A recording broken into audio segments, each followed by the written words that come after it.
What if the moment you finally walked away wasn't the end of the story, but the beginning of a battle you never got to see? Most people believe that when an empath leaves a narcissist, the narcissist simply moves on without looking back. They imagine someone cold, emotionally untouchable, completely unaffected by the loss. After all, that's the image many narcissistic individuals work hard to create. They appear confident, they appear in control, they act as though no one is truly irreplaceable. But beneath that carefully maintained image, reality is often far more complicated. While every person is different, many individuals with strong narcissistic traits struggle when they lose someone who consistently provided admiration, emotional support, or reassurance. And the strange part is that this struggle usually doesn't begin the day you leave. It begins the day they realize you're not coming back. For an empath, walking away is rarely an impulsive decision. It isn't the result of one argument or one disappointing conversation. It's usually the final chapter of a very long story. A story filled with second chances, broken promises, silent tears, and endless hope that tomorrow will somehow be different. Empaths naturally look for the good in people. They believe love can heal wounds, patience can solve conflict, and understanding can soften even the hardest heart. Those qualities make them compassionate partners, loyal friends, and deeply caring people. Unfortunately, those same qualities can also keep them trapped in unhealthy relationships far longer than they should be. At first, the empath doesn't notice what's happening. They simply believe they're loving someone who's been misunderstood. Every emotional outburst has an explanation. Every cruel comment happened because they were stressed. Every broken promise is forgiven because everyone deserves another chance. Slowly, without even realizing it, the empath begins carrying responsibilities that were never theirs to carry. They become the peacemaker after every conflict. They apologize just to restore harmony, even when they weren't at fault. They spend hours analyzing conversations, wondering what they could have said differently. Little by little, their world begins revolving around someone else's emotions while their own emotional needs quietly disappear into the background. This is why people on the outside often struggle to understand. Friends say, "Why don't you just leave?" Family members wonder why someone would stay in a relationship that causes so much pain.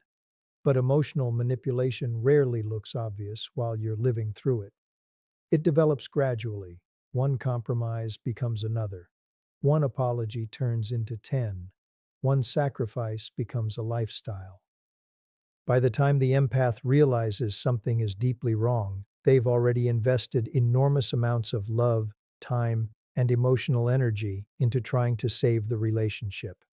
Then something unexpected begins to happen. The empath grows tired, not because they stop loving, but because they realize love alone cannot repair a relationship that only one person is trying to heal. They notice they're constantly anxious before checking their phone. They feel relief instead of excitement when the other person doesn't message. They begin questioning why every disagreement somehow ends with them apologizing. These moments may seem small, but together they create a quiet awakening. The question slowly changes from, "How do I make this relationship work?" to, "Why am I the only one trying to make it work?" That single question changes everything. Because once an empath begins asking it honestly, they also begin noticing patterns they ignored for years. They remember how every vulnerable conversation somehow became about the other person's feelings. They remember how their achievements were minimized while someone else's accomplishments were celebrated. They remember feeling guilty for having boundaries, guilty for saying no, guilty for needing space, guilty for expressing pain. Eventually, they recognize a truth that's difficult to accept. They haven't been living in a partnership. They've been living in a cycle. Cycles feel safe because they're familiar. That's why breaking one feels terrifying. Even when the relationship is unhealthy, walking away often feels like stepping into complete uncertainty. The empath wonders whether they're making a mistake. They question whether they're being selfish. They replay every good memory, hoping it somehow outweighs the countless painful ones. And because empaths naturally focus on the best in people, they often underestimate the importance of consistency. A few beautiful moments cannot erase years of emotional instability. Then one day, something inside them becomes stronger than their fear. They stop sending the first message. They stop begging to be understood. They stop defending themselves against accusations that were never true. Most importantly, they stop believing that their worth depends on someone else's ability to recognize it. From the outside, this change looks almost invisible. There are no dramatic speeches, no desperate attempts to get the last word, just quiet distance, quiet acceptance, quiet peace. But that silence carries a message louder than any argument ever could. For the first time, the empath isn't trying to control the outcome. They're simply choosing themselves. At first, the narcissist may not think much of it. If the empath has left before and returned, this departure may seem temporary. They assume the familiar cycle will repeat itself. A few days will pass, emotions will settle, and eventually the empath will come back apologizing or searching for closure. That expectation is built on past experience. When someone has always returned before, it's easy to believe they'll always return again. But this time is different. The phone stays silent. The messages don't arrive. The emotional reassurance they once expected never comes. Days become weeks, and something unfamiliar begins replacing certainty. Uncertainty. For many people, uncertainty is simply part of life. But for someone whose confidence depends heavily on predictable sources of validation, uncertainty can feel deeply uncomfortable. Suddenly, the relationship no longer follows the script they expected. The person they believed would always remain emotionally available has chosen another path. They can no longer predict your decisions, your emotions, or whether they'll ever have the same influence over your life again.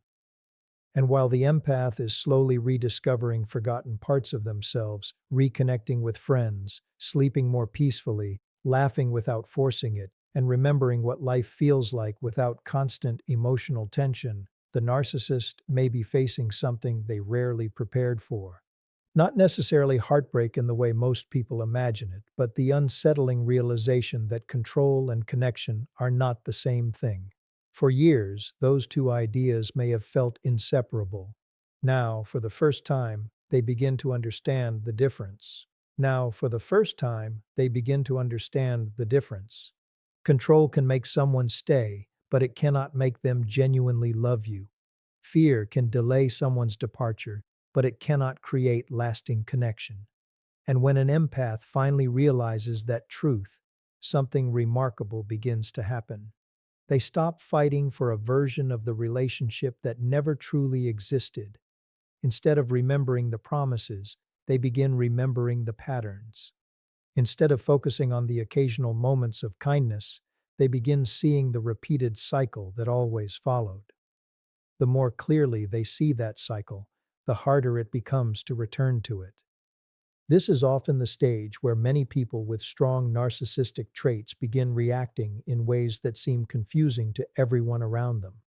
Not every person responds the same way, but it's common for emotionally manipulative dynamics to change once the usual pattern no longer works. Someone who once ignored your messages may suddenly start contacting you repeatedly. A person who rarely apologized may unexpectedly become warm, affectionate, and understanding. They may talk about all the changes they're going to make, all the mistakes they've realized, and all the reasons why things will be different this time. To someone who has spent years hoping for exactly those words, the temptation can be overwhelming. This is what I've been waiting for. Maybe they've finally changed. Maybe they just needed to realize they could lose me. Those thoughts are completely understandable because hope is one of the strongest emotions an empath carries. Hope kept them in the relationship. Hope encouraged them to forgive. Hope convinced them that tomorrow might finally look different from yesterday. But real change isn't measured by emotional speeches, it's measured by consistent behavior over time. Anyone can promise transformation when they're afraid of losing something valuable. The real question is, what happens once the fear begins fading? Do the respectful behaviors remain? Do healthy boundaries continue to be honored? Does accountability become a permanent habit rather than a temporary performance? Those are the questions that matter. One of the biggest reasons walking away becomes so difficult is because many empaths confuse relief with love. Every time the conflict temporarily ends, they feel lighter. The tension disappears, the criticism stops, the silence is broken. Their nervous system finally gets a chance to relax, and that relief feels wonderful. It's easy to mistake that feeling for proof that the relationship is healthy again. But relief isn't the same as security. Relief comes after pain. Security exists without constant pain in the first place. Healthy relationships don't require you to survive emotional storms just to appreciate moments of peace. They create peace naturally because respect is consistent rather than unpredictable. As the empath begins understanding this difference, another quiet transformation takes place. They stop explaining themselves. For years, every decision needed a defense. Every boundary required a detailed explanation. Every disagreement turned into hours of trying to prove they weren't selfish, uncaring, or unreasonable. Eventually, they realize something emotionally freeing. People who are committed to misunderstanding you will rarely be convinced by longer explanations. In fact, endless explaining often creates more opportunities for your words to be questioned, twisted, or dismissed. So they begin speaking less, not because they're afraid, because they're finally protecting their peace. That silence can be deeply confusing for someone who expected emotional reactions. Think about it. If every criticism used to produce tears, every accusation led to long conversations, and every silent treatment resulted in you chasing after them, then your calmness represents a dramatic change in the relationship. The old emotional buttons no longer work the way they once did. That's when many survivors describe feeling something they haven't experienced in years. Clarity. Clarity doesn't arrive all at once. It appears in small moments. The first morning you wake up without immediately checking your phone. The first weekend you genuinely enjoy without worrying about someone else's mood. The first conversation with friends where you laugh without feeling guilty. The first decision you make based on what brings you peace instead of what prevents another argument. Those moments seem ordinary, but together they rebuild something emotional manipulation slowly eroded. Trust in yourself. During unhealthy relationships, many people stop trusting their own judgment. They constantly seek reassurance because they've been taught, directly or indirectly, that their feelings can't be trusted. They begin asking other people whether they're overreacting. They wonder if they're too sensitive. They question memories they once felt certain about. Healing reverses that process. Little by little, they stop asking everyone else what they should feel. They begin listening to themselves again. Ironically, this inner confidence often creates the biggest shift of all, not because it changes the past, because it changes the future. The empath no longer needs constant approval before making decisions. They stop waiting for permission to be happy. They stop believing that love requires endless sacrifice. And when someone who was once emotionally dependent becomes emotionally independent, the relationship changes whether the other person wants it to or not. Here's something many survivors don't realize until much later. Walking away isn't what makes them stronger. Walking away simply reveals the strength they had been rebuilding all along. Every boundary they practiced, every difficult decision they made, every lonely evening they survived without reaching out, every time they resisted returning to a familiar cycle. Those moments quietly built resilience. Meanwhile, the person who always expected the relationship to continue as before may now be facing an unfamiliar reality. The attention they once counted on is gone. The predictable emotional dynamic has changed. The certainty that you would always return has disappeared. And that's where a deeper psychological struggle can begin. Because when someone spends years relying on external admiration or control to support their sense of self, losing a dependable source of that reassurance can expose insecurities that had remained hidden beneath confidence for a very long time. The empath, meanwhile, is discovering something far more valuable than the relationship they left behind. They're discovering themselves. And once someone begins reconnecting with the version of themselves that existed before fear, guilt, and constant self-doubt took over, they become much harder to pull back into the same emotional cycle. That's the moment the entire story changes, because the person who once believed they couldn't live without the relationship slowly realizes they were never searching for another person to complete them. They were searching for the courage to choose themselves. And once that courage becomes stronger than the fear of letting go, the emotional balance shifts in a way neither of them expected. And once that courage becomes stronger than the fear of letting go, the emotional balance shifts in a way neither of them expected. This is the point where many people misunderstand what psychological hell really means. It doesn't necessarily mean overwhelming regret or sudden self-awareness. It doesn't mean every person with narcissistic traits realizes the harm they've caused and decides to change overnight. Human behavior is far more complex than that. What often happens instead is something much quieter and, in many ways, much more unsettling. The familiar pattern no longer works. The messages that once pulled you back receive no response. The guilt that once made you apologize no longer has the same effect. The silent treatment that once filled you with panic is met with calm acceptance. For someone who had grown accustomed to influencing your emotions, that change can be deeply disorienting. Think about it this way. Imagine spending years believing that every light in your house turns on with the same switch. One day, you flip the switch and nothing happens. You press it again. Still nothing. The problem isn't just that the light didn't come on. It's that the certainty you depended on has disappeared.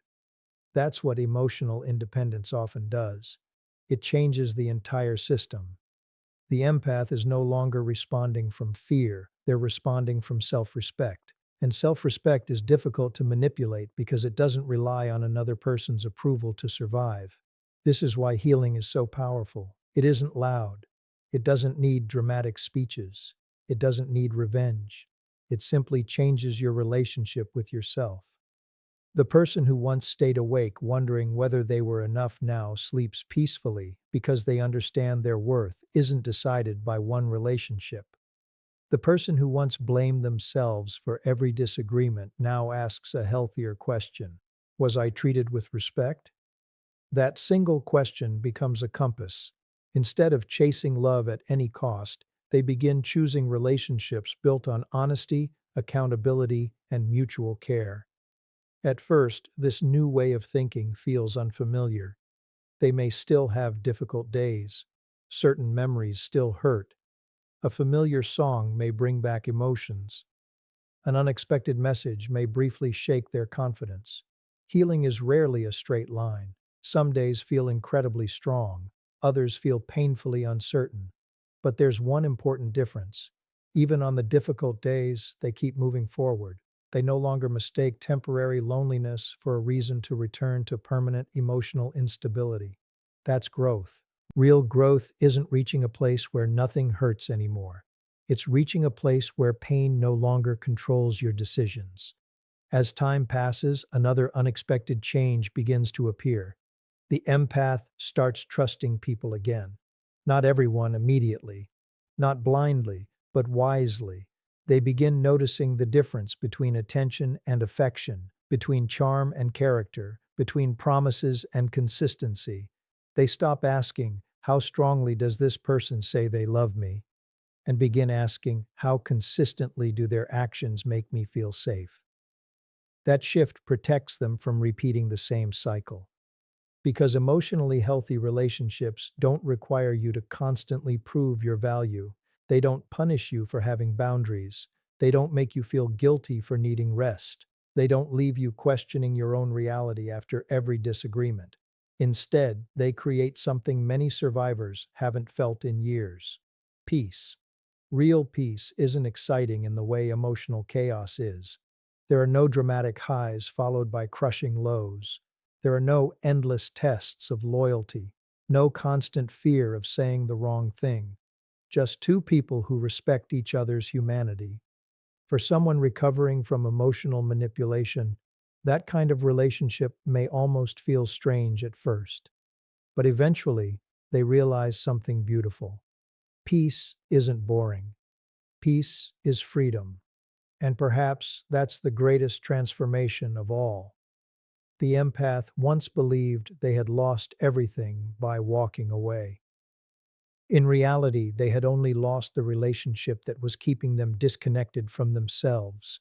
What they gained was far greater: their confidence, their voice, their independence, their ability to wake up without anxiety, their ability to laugh without guilt, their ability to love without abandoning themselves. That's something no one can take away once it's been rebuilt.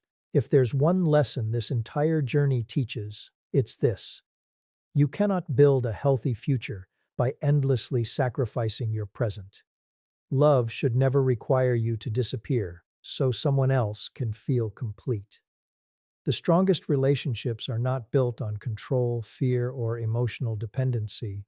They're built on trust, on mutual respect, on the freedom for both people to grow without feeling threatened by each other's growth. So, if you've ever wondered whether walking away was the right decision, don't judge that decision only by how painful it felt in the beginning. Judge it by who you're becoming because of it. Are you more peaceful, more confident, more honest with yourself, better able to recognize unhealthy patterns? If the answer is yes, then every difficult step was leading you somewhere worth reaching. Because the greatest victory after leaving an emotionally unhealthy relationship isn't watching someone else suffer. It's waking up one morning and realizing they no longer control your thoughts. They no longer define your worth. They no longer decide whether you feel enough. That's the moment true freedom begins. And that's why the real ending to this story isn't about the narcissist at all. It's about the empath. The person who spent so long trying to save someone else finally discovered that the life they were meant to save was their own.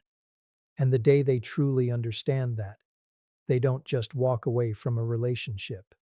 They walk toward a future where love is no longer something they have to earn. It's something they know they deserve.